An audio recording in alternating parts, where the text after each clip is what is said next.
Hola, ¿qué tal? Buenas noches, bienvenidos al noticiero de Iberoamérica Televisión. Hoy es miércoles 23 de mayo, comenzamos en Madrid. Allí, según un portavoz de la Jefatura Superior de la Policía, ayer se detuvieron a 3 personas al término de las manifestaciones en las que se protestaba por los recortes educativos en las escuelas públicas. La huelga contra los recortes en todas las etapas de la educación pública ha tenido un seguimiento desigual en las 14 comunidades donde estaba convocada por los sindicatos principales del sector, con incidentes aislados relacionados con las protestas. Mientras el Ministerio de Educación ha estimado en torno a un 22% los trabajadores que se han sumado a la huelga, los sindicatos convocantes lo han elevado a una media del 80%, 90% en las universidades y 70% en las otras enseñanzas, por lo que han considerado la jornada como un éxito rotundo y ha pedido al ministro de Educación negociación, diálogo y acuerdo. La manifestación contra los recortes educativos concluyó en Madrid, en la calle de Alcalá, frente al Ministerio de Educación, y ha reunido, según los sindicatos convocantes, a más de 100.000 personas. Al concluir la protesta, un grupo de manifestantes ha ido a la Puerta del Sol para celebrar una asamblea, mientras otro grupo ha marchado por la Gran Vía y ha efectuado una sentada en la calle de la Montera, donde la policía ha cargado y los antidisturbios han arrestado a 3 personas.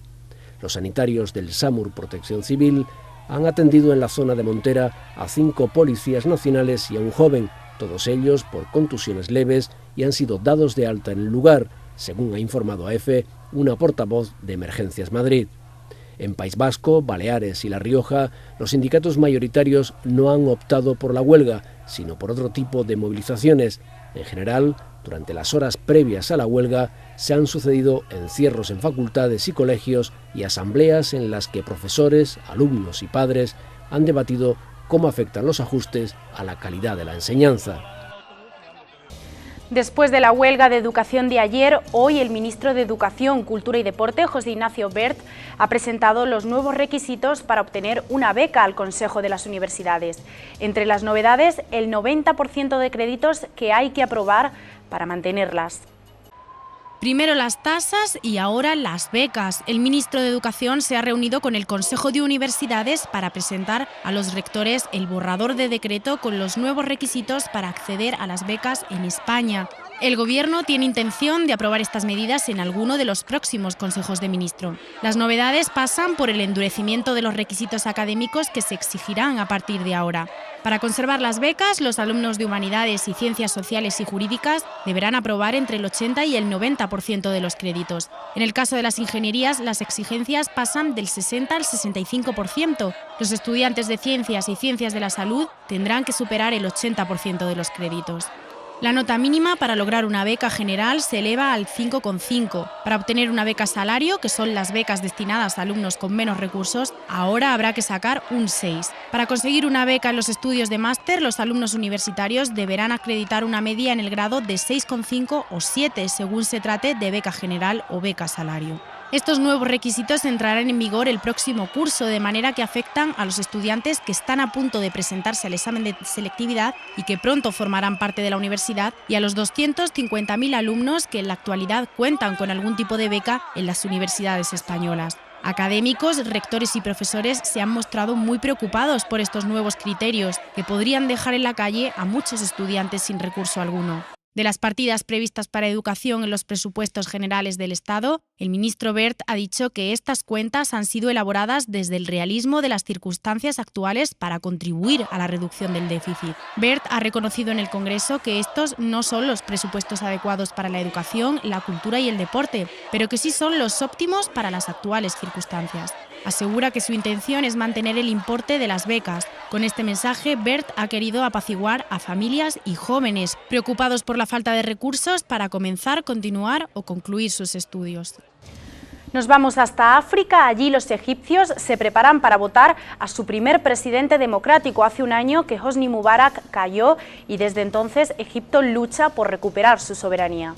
Egipto elige al primer presidente democrático de su historia. Más de 50 millones de egipcios están convocados a las urnas en unos comicios en los que parten como favoritos 2 islamistas y 2 figuras del régimen derrocado de Hosni Mubarak. Los ciudadanos hacían cola ante los colegios electorales incluso 2 horas antes de su apertura. Estos dos hombres se muestran muy positivos. Están viviendo lo que consideran los primeros comicios libres desde 1952 y creen que se respetará su legitimidad.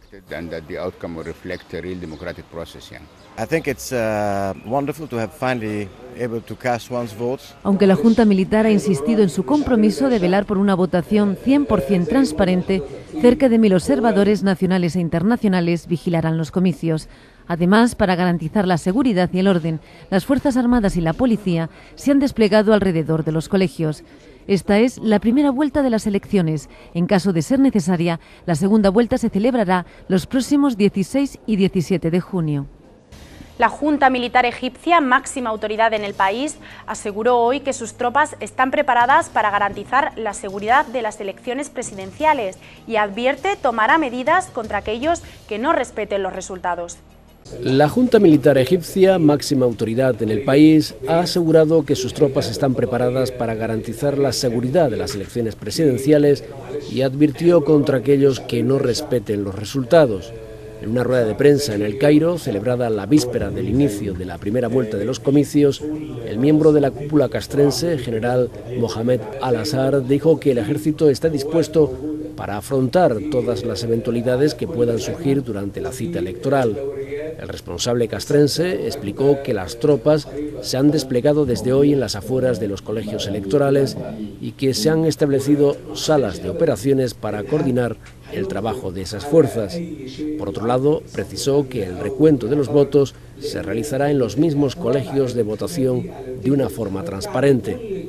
Preguntado por la reacción del ejército si alguna de las partes rechaza los resultados, Al-Azhar aseveró que las Fuerzas Armadas actuarán con firmeza contra cualquiera que intente perjudicar el orden público. Asimismo, reiteró que los dirigentes castrenses mantienen la equidistancia respecto a los candidatos y dejan libertad a los votantes para que elijan a un nuevo presidente para su país.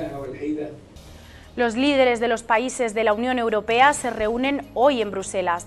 El objetivo será tomar medidas para impulsar el empleo juvenil y el crecimiento económico. Rajoy llevará la problemática de la banca española y Hollande apostará por los eurobonos en su primera cumbre europea.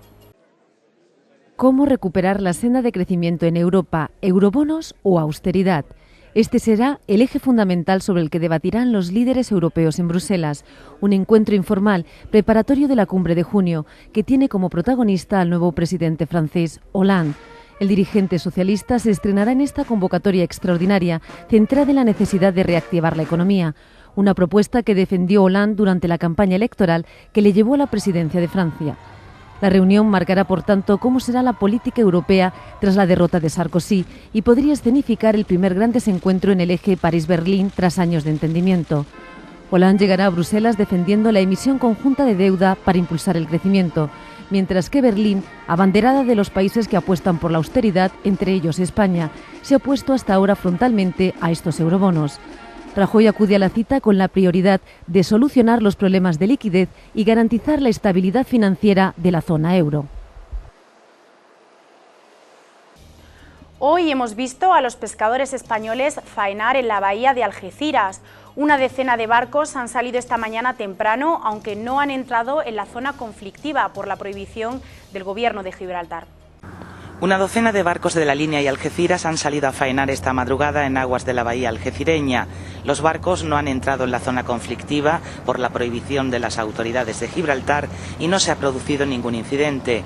Los pesqueros españoles están faenando después de que ayer se reunieran con la alcaldesa de la línea, Gemma Araujo, y el ministro principal de Gibraltar, Fabián Picardo, para iniciar un proceso negociador.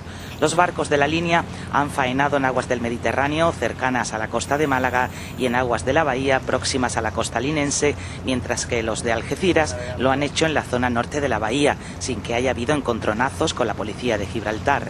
En la reunión de ayer se acordó la creación de una comisión de expertos que estudie qué tipo de artes pueden ser compatibles con la ley del medio ambiente de Gibraltar. Mientras tanto, los pescadores se comprometen a faenar con palangre y a no infringir la ley gibraltareña. Vamos a hacer una pausa promocional, en un momento volvemos con más noticias.